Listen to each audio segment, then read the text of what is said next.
نزار قراب 44 سنة، 3 صغيرات.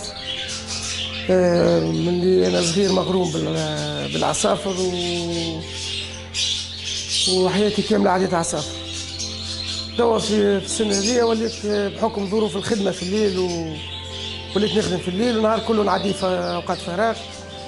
قلت علاش لا، وبالخاص اللي في السمعة لقيت برشا غرام بالعصافر، عصافر بأنواعها. قلت علاش لا ما نعملش حويجة في النهار، بالاخص عندي الجراج هذا في السينما بتاعنا، مني نضيع وقتي فيه ومنه تجارة. غرامنا الكل صناعي ومغرومين ياسر بنتاج الزوينة اللي هي توا يتسمى طاير مفقود، نادر ما عادش موجود في الطبيعة، ولينا نخرجوا منه في القفصات.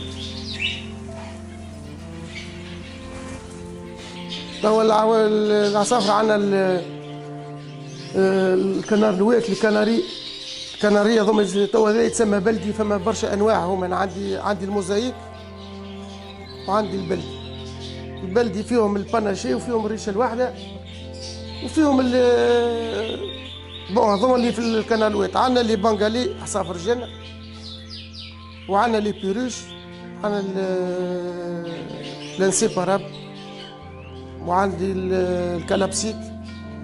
هذوما كلهم انواع من الباباغيو. هما تو الكلابسيت يشبه برشا الباباغيو الكبير بتاع.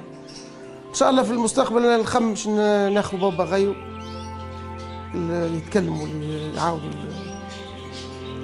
تو هذوما الموجودين حاليا، وبالطبيعه عندي الزوينه.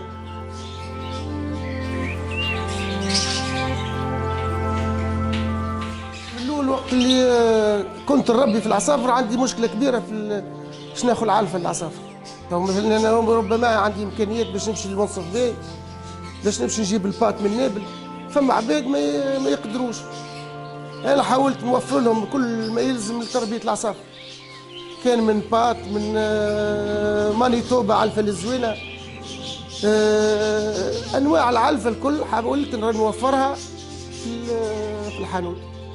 الى جانب هذاك بتبيع القفصات وانواعها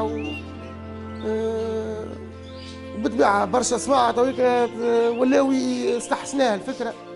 يقولوا لي يعطيك الصحه معناها ما عندناش المشروع هذا في الصنعه، وسهلت عليهم العمليه برشا.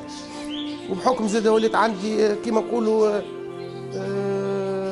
دويات، نحاول نتعلم نلقى الحلول لمرضى العصافر.